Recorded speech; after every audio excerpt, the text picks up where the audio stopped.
ഈ ഹാമിദ് ആറ്റക്കോയ തങ്ങളെന്ന് പറയുന്ന വ്യക്തിയെക്കുറിച്ച് ഞാനിതിന് മുമ്പ് 2-3 വീഡിയോകളൊക്കെ ചെയ്തിട്ടുണ്ട്. കൊടിമരവുമായി ബന്ധപ്പെട്ടുകൊണ്ടുള്ള വിഷയങ്ങളിലൊക്കെയാണ് ഞാൻ ആ കാര്യങ്ങളിൽ പ്രതികരിച്ചത്. പക്ഷെ വീണ്ടും ഞാൻ ആ വ്യക്തിയെക്കുറിച്ച് വീഡിയോയിൽ വരാനുള്ള കാരണം മറ്റൊന്നുമല്ല. നമുക്കെല്ലാവർക്കും അറിയാം, പ്രിയപ്പെട്ട അൻസാരി സൂരി ഉസ്താദ് സമൂഹ മാധ്യമങ്ങളിലെങ്ങും വലിയ രീതിയിൽ ജനപ്രീതി നേടുന്ന, സമകാലിക വിഷയങ്ങളിൽ വളരെയധികം കൃത്യതയോടുകൂടി മനോഹരമായി മറുപടി കൊടുക്കുന്ന ഒരു ഉസ്താദാണ്. ഇസ്ലാമിനെ അവഹേളിക്കാൻ ശ്രമിക്കുന്ന ഇസ്ലാമിക വിരുദ്ധർക്കും അദ്ദേഹം രസകരമായ രീതിയിൽ മനോഹരമായി കൊണ്ട് തന്നെ മറുപടി കൊടുക്കാറുണ്ട്. ആ ഒരു ഉസ്താദിനെ കുറിച്ചാണ് ഇപ്പോൾ ഈ ഹാമിദ് ആറ്റക്കോയ തങ്ങളെന്ന് പറയുന്നൊരു വ്യക്തി ചില കാര്യങ്ങൾ പറഞ്ഞു വെച്ചത്.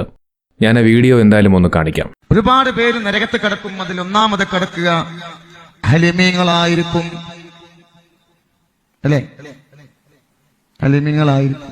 ഇപ്പൊ നമ്മളെ എന്താ സുഹരി ഉസ്താദിലെ അല്ലേ പേര്? അൻസാരി സുഹരിയോ? അള്ളാഹു ഹിദായത്ത് കൊടുക്കട്ടെ.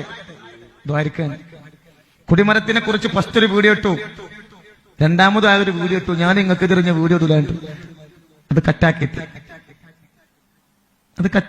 അല്ലേ? ഒരു വീഡിയോ ഞാൻ ഇറക്കിയില്ലേ അല്ലേ?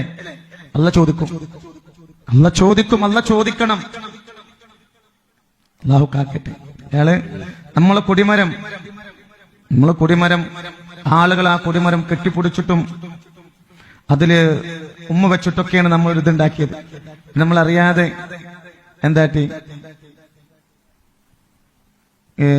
എന്താ പറയാ, നമ്മൾ അറിയാതെ ആളുകൾ പൈസ ഇട്ടു. നമ്മൾ പറഞ്ഞു അത് ആരാധിക്കരുത്, അതിൽ പൈസ ഇടരുത്. ഇങ്ങനെ പൈസ ഇടുകയാണെങ്കിൽ നമ്മൾ എന്താ ചെയ്യാ? അതൊക്കെ പറഞ്ഞിട്ട് ഞാനൊരു ലൈവിൽ പറഞ്ഞു, അതിൽ പകുതി കട്ടാക്കിയിട്ട് അയാൾ 2 ആള് അത് അയാൾ ഒന്നായിക്കോട്ടെ കേട്ടോ. പിന്നെ പേരുസ്താദ് പറഞ്ഞു, ആരോ പറഞ്ഞു അല്ലെ?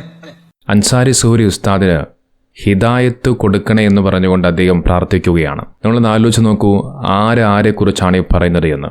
നമുക്കറിയാം, കുടിമരവുമായി ബന്ധപ്പെട്ടുകൊണ്ടുള്ള വിഷയം. ആ ഒരു വിഷയത്തിൽ ആദ്യമായി പ്രതികരിച്ച് മുന്നോട്ട് വന്നത് അൻസാരി സൂരി ഉസ്താദായിരുന്നു. ഒരു കുടിമരത്തിന് ചുറ്റും ഒരു കിണർ പോലെയുണ്ടാക്കി അതിൽ നിറയെ പൈസകളൊക്കെ ഇങ്ങനെ ഇട്ടിരിക്കുന്ന ഒരു വീഡിയോ പുറത്തു വന്നതോടുകൂടിയാണ് ആ ഒരു വിഷയത്തിൽ അൻസാരി സൂരി ഉസ്താദ് പ്രതികരിച്ചത്. അദ്ദേഹം പ്രതികരിച്ചതോടുകൂടിയാണ് ഈ ഒരു സംഭവം പുറലോകം അറിയുന്നത്. അതിനുശേഷം പിന്നീട് ഈ ആറ്റക്കോയ തങ്ങളെന്ന് പറയുന്ന ഈ വ്യക്തി തന്നെ രംഗത്ത് വന്നുകൊണ്ട് അത് പ്രാർത്ഥിക്കാനുള്ള കൊടിമരമൊന്നുമല്ല, ഞാൻ ആ കൊടിമരത്തെ പ്രാർത്ഥിക്കാനൊന്നും പറഞ്ഞിട്ടില്ല, അവിടെ പൈസ ഇടാനൊന്നും പറഞ്ഞിട്ടില്ല, ആളുകൾ കൊണ്ട് ഇട്ടതാണ് എന്നുള്ള ചില കാര്യങ്ങൾ പറഞ്ഞു വെച്ചത്. നോക്കൂ, അൻസാരി സുഹരി ഉസ്താദ് പ്രതികരിക്കുന്നതിന് മുമ്പ് വരെ ആ ഒരു വിഷയത്തിൽ ഇദ്ദേഹം ആ കൊടിമരവുമായി ബന്ധപ്പെട്ടുകൊണ്ട് ഒരു കാര്യവും പറഞ്ഞു വച്ചില്ല എന്നുള്ളത് ചിന്തിക്കേണ്ട വിഷയമാണ്. അൻസാരി സുഹരി ഉസ്താദിന്റെ കൃത്യമായ ഇടപെടൽ കാരണത്താലാണ് പിന്നീട് ആ കൊടിമരത്തിന് ചുറ്റുമുള്ള ആ ഒരു കിണർ പോലെയുള്ള ഭാഗങ്ങളൊക്കെ മാറ്റി അത് പൈസയൊന്നും ഇടാൻ പറ്റാത്ത രീതിയിൽ സാധാരണഗതിയിലേക്ക് മാറ്റിയെടുത്തത്.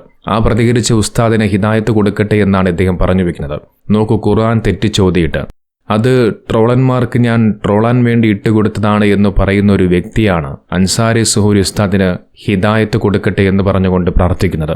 എന്നിട്ട് അദ്ദേഹത്തോട് അള്ളാഹു ചോദിക്കുമെന്നുള്ള ഒരു പ്രതികാര ബുദ്ധിയിൽ, ഒരു ശപിക്കുന്ന രീതിയിലാണ് അദ്ദേഹം പ്രതികരിക്കുന്നത്. നോക്കൂ, ചെറുപ്പകാലം മുതൽ ദർസുകളിൽ പഠിക്കുകയും ഖുർആനിനെക്കുറിച്ചും ഹദീസുകളെക്കുറിച്ചും എല്ലാം കൃത്യമായ രീതിയിൽ പഠിക്കുകയും പിന്നീട് സഖാഫി ബിരുദം കരസ്ഥമാക്കുകയും അതിനുശേഷം ഒരു പള്ളിയിലെ ഇമാമായി ജോലി ചെയ്തു വരികയും ചെയ്യുന്ന വ്യക്തിയാണ് അൻസാരി സൂരി ഉസ്താദ്. അതോടൊപ്പം ഇസ്ലാമികമായ വിഷയങ്ങളിലും ആധികാരിക വിഷയങ്ങളിലുമൊക്കെ തൻ്റേതായ നിലപാടുകൾ അദ്ദേഹം വളരെയധികം മനോഹരമായി കൊണ്ട് സമൂഹ മാധ്യമങ്ങളിൽ കൂടി സംസാരിക്കുന്ന വ്യക്തി കൂടിയാണ്. നമുക്ക് ആ ഒരു ഉസ്താദിനെ കുറിച്ചാണ് ഇദ്ദേഹം ഇങ്ങനെ പറഞ്ഞു വെക്കുന്നത്. അൻസാരി സുഹരി ഉസ്താദ് അവസാനം ഈ ആറ്റക്കോയ തങ്ങളെന്ന് പറയുന്ന വ്യക്തിയെക്കുറിച്ച് പറയുന്നത് അവസാനിപ്പിച്ചു. കാരണം മറ്റൊന്നുമല്ല, പറയേണ്ട കാര്യങ്ങൾ കൃത്യമായി അദ്ദേഹം പറയുന്നുണ്ട്. നോക്ക്, നമുക്കൊരു മനുഷ്യനെ പറഞ്ഞു മനസ്സിലാക്കാം, വീണ്ടും വീണ്ടും പറഞ്ഞു മനസ്സിലാക്കാം. പക്ഷെ പറഞ്ഞു മനസ്സിലാക്കിയിട്ടും ആ വ്യക്തി അത് തന്നെയാണ് ഇങ്ങനെ തുടർച്ചയായി ചെയ്തുകൊണ്ടേയിരിക്കുന്നുണ്ട് എങ്കിൽ പിന്നെ അദ്ദേഹത്തെ പറഞ്ഞു മനസ്സിലാക്കിയിട്ട് കാര്യമില്ല. അയാളുടെ വഴിക്ക് വിടുക. ഒരു മനുഷ്യനെയും നമുക്ക് പിടിച്ചിരുത്തി തല്ലിച്ചതച്ച് നമുക്ക് നിർബന്ധിച്ചൊന്നും ചെയ്യിക്കാൻ പറ്റില്ലല്ലോ. ഇവിടെ എന്തൊക്കെ ചെയ്തു കൂട്ടിയാലും നാളെ എല്ലാവരും റബ്ബിൻ്റെ അടുക്കിലേക്ക് പോകേണ്ടവരാണല്ലോ.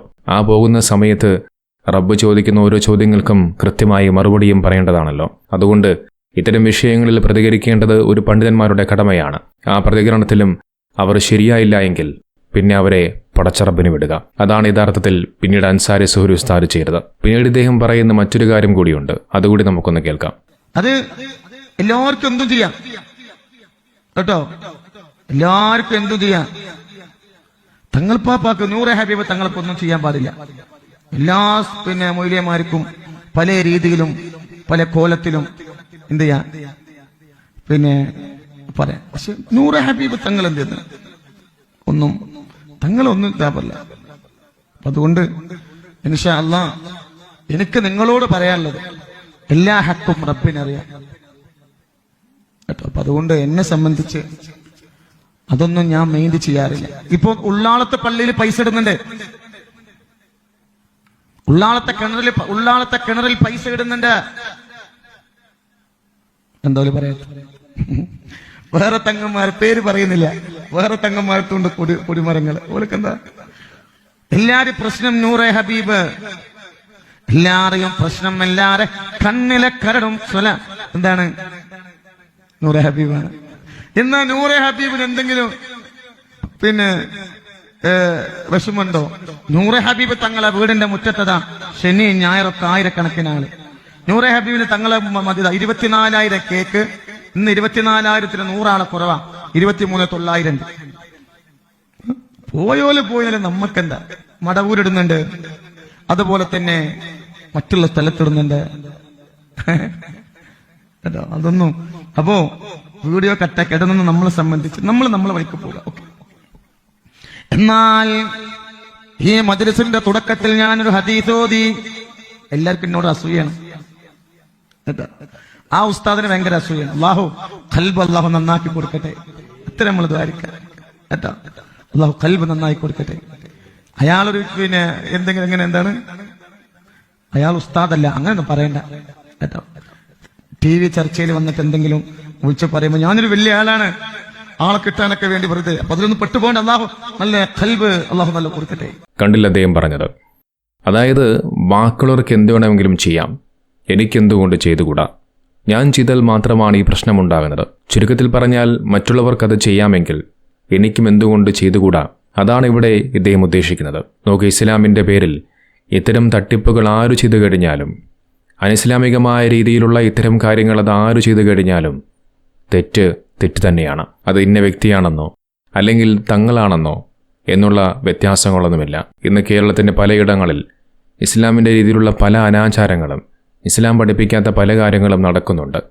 അത്തരം കാര്യങ്ങൾക്കെതിരെ സുന്നി പണ്ഡിതന്മാർ തന്നെ പലപ്പോഴായി രംഗത്ത് വന്നുകൊണ്ട് സംസാരിച്ച കാര്യം കൂടിയാണ്. എന്നിട്ടും ഇത്തരം ആളുകൾ ഇത്തരം കാര്യങ്ങൾ എങ്ങനെ പ്രവർത്തിച്ചുകൊണ്ടേയിരിക്കുന്നു.